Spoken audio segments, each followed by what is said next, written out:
Bonjour à tous, j'espère que vous allez bien. Moi je suis super contente de vous retrouver pour cette nouvelle vidéo sur le thème de la reconversion professionnelle.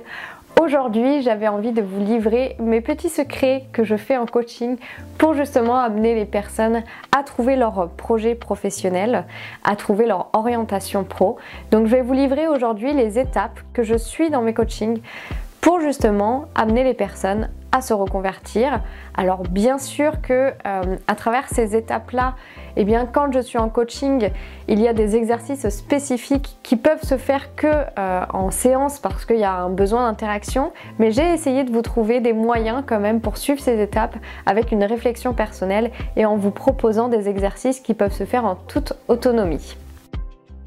Alors moi c'est vrai que je vois la reconversion professionnelle comme finalement un énorme entonnoir, c'est-à-dire que pour se reconvertir professionnellement, souvent le problème que l'on a, c'est qu'on a un peu trop la tête dans le guidon, on reste focus sur qu'est-ce que je vais faire, et il y a un besoin de prendre de la hauteur, de voir les choses d'une manière un peu plus large.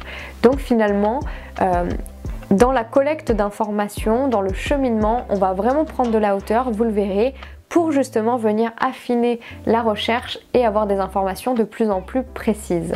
L'étape numéro 1 pour commencer cette réflexion, eh bien c'est de se demander quelles sont ses valeurs de vie. Alors vous allez me dire, les valeurs de vie c'est quoi? Eh bien c'est un petit peu nos critères de vie, c'est qu'est-ce qui est important pour vous dans votre vie qu'il faut respecter pour que vous vous sentiez bien. Parce qu'un travail, certes c'est le domaine ce qu'on appelle professionnel, mais il doit avant tout s'inscrire dans votre vie. Il doit pouvoir se sentir bien dans votre vie. Il ne doit pas vous freiner dans votre épanouissement personnel, dans votre épanouissement de vie. Donc c'est extrêmement important de venir collecter ces valeurs de vie. Souvent c'est ce qui se passe quand on a l'impression de perdre un petit peu le sens profond que l'on a dans son côté pro, eh bien ça peut être lié justement à un mal-être entre la vie professionnelle et la vie personnelle qui ne sont pas en lien. J'ai déjà rencontré quelqu'un qui m'a dit j'aime mon travail mais il ne correspond absolument pas aux valeurs que j'ai envie d'inculquer à mes enfants dans la vie, donc c'est très difficile pour moi de respecter en fait ce que je fais au quotidien alors que en fait je suis dans des valeurs différentes de vie qui est de ne pas consommer beaucoup, d'être plutôt dans du minimalisme, et à côté de ça, eh bien, je dois vendre des produits de grande consommation qui, dans mon quotidien, je ne verrai pas en fait l'utilité. Donc vous voyez, c'est extrêmement important de quand même prendre en compte ces valeurs de vie. Donc pour les trouver, il y a des choses assez simples à faire. Déjà, c'est de vous demander si vous avez envie de vous reconvertir. J'imagine que c'est parce que vous ne vous sentez pas parfaitement épanoui actuellement dans votre vie et dans votre profession. Demandez-vous justement ce qui vous manque dans votre profession et si ça a un lien avec vos valeurs de vie. Demandez-vous voilà ce qui est important pour vous au quotidien. Est-ce que vous aimez aller dans la nature? Est-ce que pour vous bricoler, ça vous donne un sentiment d'être à votre place, de vous sentir bien? Sur des choses assez simples, on peut se rendre compte qu'est-ce qui est important pour nous et quelles sont nos valeurs de vie. Une autre chose qui est très pratique pour trouver ces valeurs de vie, eh bien, c'est de réaliser un tableau de visualisation. Le tableau de visualisation, en fait, c'est un tableau que vous pouvez faire par exemple en vous disant eh bien dans 5 ans, qu'est-ce que j'ai envie d'avoir dans ma vie? Quelles sont les choses importantes que j'ai envie d'avoir peut-être réalisées? Si je devais faire un tableau qui représente ma vie dans 5 ans, qu'est-ce que je mettrais dessus? Vous pouvez trouver eh bien, des images dans les magazines ou même des inspirations sur internet et vous laissez complètement aller en réalisant ce tableau de visualisation et derrière ça vous donnera forcément des informations sur qu'est-ce qui est important pour moi dans ma vie.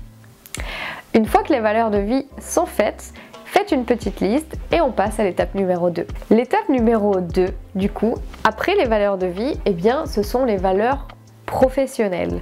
Une fois qu'on sait ce qui est important d'avoir dans notre vie, eh bien, il est important de savoir ce que vous souhaitez retrouver dans votre vie professionnelle. Je vous ai fait précédemment une vidéo vraiment très explicative sur cette étape-là. Je vais un petit peu me répéter du coup dans cette vidéo, mais si vous voulez avoir toute la vidéo explicative, je vous la mettrai dans la barre d'infos et vous pouvez cliquer sur le petit i qui va s'afficher en haut de l'écran.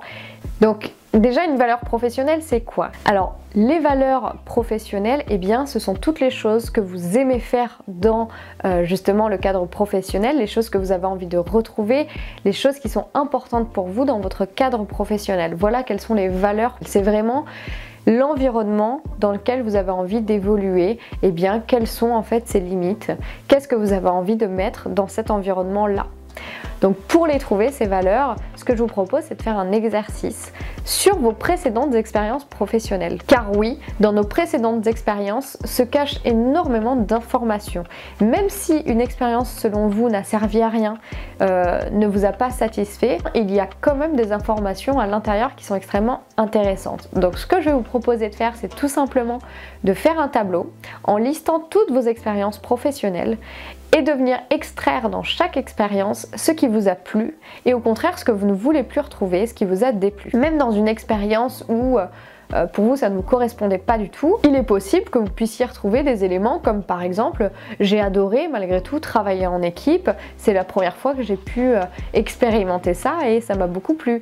Même sur des expériences vraiment pas significatives, je sais pas moi, en tant que serveur dans un restaurant, vous pouvez faire ressortir des informations comme par exemple ce que j'ai aimé c'était justement le contact avec la clientèle, le fait de pouvoir apporter un petit peu de bien-être aux personnes à travers leurs plats, à travers un sourire, un mot gentil, et au contraire ce qui m'a déplu c'était le stress du service, c'était la pression du patron, enfin voilà, vraiment de poser à chaque fois le pour et le contre dans chaque expérience et de voir dans le pour eh bien qu'est-ce que ça dit sur vous? Est-ce qu'il y a des choses qui reviennent plusieurs fois?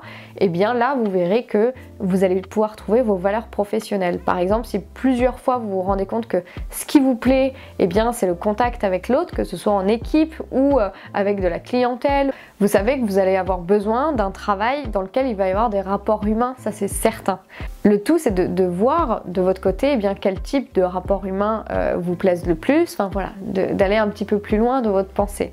Et au contraire, dans tout ce qui vous a déplu, eh bien ça vous dit aussi des valeurs professionnelles qui vous correspondent. Par exemple, moi ce qui me déplaît c'est d'avoir justement un stress lié à ma hiérarchie, de ne pas pouvoir prendre de décision. Eh bien ça dit de vous que dans vos valeurs professionnelles, vous avez une envie de responsabilité et de pouvoir d'avoir une possibilité de prendre des décisions et qu'on puisse vous faire confiance par exemple. Nous arrivons donc à l'étape numéro 3.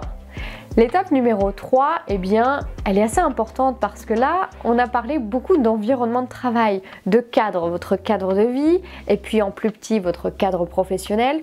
Et là, on va parler de quelque chose de vraiment intéressant, eh bien, on va parler de vous. Parce que oui, un cadre c'est bien, mais vous allez quand même devoir y être au centre. C'est quand même de votre vie dont on parle et de votre futur projet professionnel. Donc il va falloir vous mettre dans l'équation à un moment donné. Eh bien c'est maintenant. Et quand je parle de vous, je parle de vos compétences.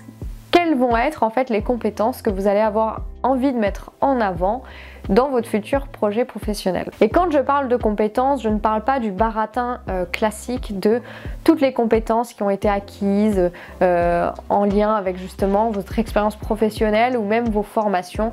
Ces compétences-là sont intéressantes, mais moi ce ne sont vraiment pas celles qui m'intéressent dans ce processus de réflexion. Moi ce qui m'intéresse c'est de venir extraire vos compétences innées. Alors les compétences innées c'est quoi? Eh bien c'est toutes les choses qui pour vous sont extrêmement faciles, sont même naturelles. C'est toutes ces choses qui ne vous demandent aucun effort pour pouvoir les déployer, toutes ces compétences que vous avez vraiment naturellement en vous et que vous faites au quotidien sans même vous en rendre compte. Eh bien ces compétences-là c'est de l'or. Il y a même une étude en psychologie positive qui prouve que plus une personne utilise ses compétences innées au quotidien et plus elle est épanouie. Pour moi, c'est vraiment cette valeur brute, ce que j'appelle votre valeur ajoutée, qu'il va falloir mettre au centre de votre vie professionnelle parce que, en effet, plus vous allez les utiliser au quotidien, plus vous allez avoir l'impression que votre travail ne vous demande pas vraiment d'effort, que vous allez être vraiment à votre place, que votre travail va vous aller comme un gant. Donc l'idée, ça va être de venir dénicher ces compétences qui sont innées en vous, qui sont complètement naturelles. Ces compétences qu'on oublierait presque tellement elles sont naturelles. Pour aller les dénicher, ces compétences, ce que je vais vous demander, c'est de vous observer au quotidien, dans votre quotidien, d'avoir un petit carnet pas loin et de vous demander en fait qu'est-ce qui est naturellement facile pour moi? Je vous donne un exemple. On connaît tous quelqu'un qui est naturellement organisé, qui adore planifier, qui est assez méthodique, voilà. Eh bien ça, c'est sa compétence innée. Un autre exemple d'observation, observez-vous par exemple en train de faire la cuisine. Est-ce que vous êtes plutôt ce type de personne à avoir vu une recette une fois et à réussir à vous en souvenir et à la refaire à l'identique la fois d'après? Est-ce que vous êtes plutôt quelqu'un qui aimait suivre de manière méthodique une recette dans un bouquin afin d'être sûr que chaque ingrédient soit à sa place? Est-ce que vous êtes plutôt ce type de personne à cuisiner de manière complètement spontanée et à se dire que finalement ça sera toujours très bon parce que l'intention est bonne? Rien que dans votre manière de cuisiner, ça donne énormément d'informations sur vos compétences innées. En effet, la personne qui va cuisiner en se souvenant d'une recette qu'elle a vue un jour chez quelqu'un va être une personne qui va avoir une capacité d'analyse et de mémorisation pour pouvoir reproduire une recette qu'elle n'a vue qu'une seule fois. Au contraire, la personne qui aime suivre sa recette ou la recette issue d'un bouquin va être quelqu'un de plutôt méthodique et consciencieux naturellement. A l'inverse, une personne qui justement va faire ça de manière complètement spontanée va être quelqu'un qui aime justement la spontanéité, la prise de décision. Vous voyez comment à travers quelque chose du quotidien, ça en dit beaucoup sur qui vous êtes et quelles sont vos compétences innées. N'oubliez pas que plus vous allez utiliser vos compétences et plus vous allez avoir l'impression que ce que vous faites est complètement aligné avec vous-même. C'est extrêmement important de venir les révéler. Vous pouvez aussi aller chercher une liste, par exemple sur internet, de compétences humaines et de regarder quelles sont les compétences qui vous parlent et comment elles s'expriment pour vous au quotidien. Vient maintenant l'étape numéro 4 et ce sera la dernière. C'est l'étape des besoins. Les besoins sont une étape extrêmement importante parce qu'ils permettent de concrétiser vraiment quels sont les besoins essentiels à retrouver dans son futur projet professionnel. Les besoins sont la continuité des valeurs. C'est-à-dire que là, nous, on a établi donc des listes de valeurs, que ce soit des valeurs de vie, mais aussi des valeurs professionnelles. À travers ces valeurs, il y a des besoins bien précis qui s'expriment. Je vous donne un exemple. Moi, par exemple, j'avais une valeur de liberté qui était extrêmement forte.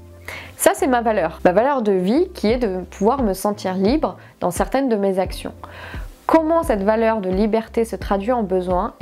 Pour moi, le besoin qui me permet de respecter ma valeur est de pouvoir, dans ma vie professionnelle, gérer moi-même mes horaires. C'est ce qui m'apporte en fait un sentiment de liberté ultime. C'est de ne pas être dans un cadre d'horaire, mais au contraire de pouvoir me dire moi-même, j'ai décidé que je commençais tous les jours à 10h et que je finirais là tous les jours à 18h. Et que si j'ai besoin à un moment donné de prendre une après-midi, de pouvoir le faire. Voilà, de me sentir libre dans la gestion de mon quotidien. Voilà comment ma valeur de liberté s'est transformée en un besoin précis qui était la gestion de mes horaires. À cette étape-là, vous pouvez reprendre votre liste de valeurs et vous demander comment et quels sont vos besoins spécifiques en lien avec ces valeurs.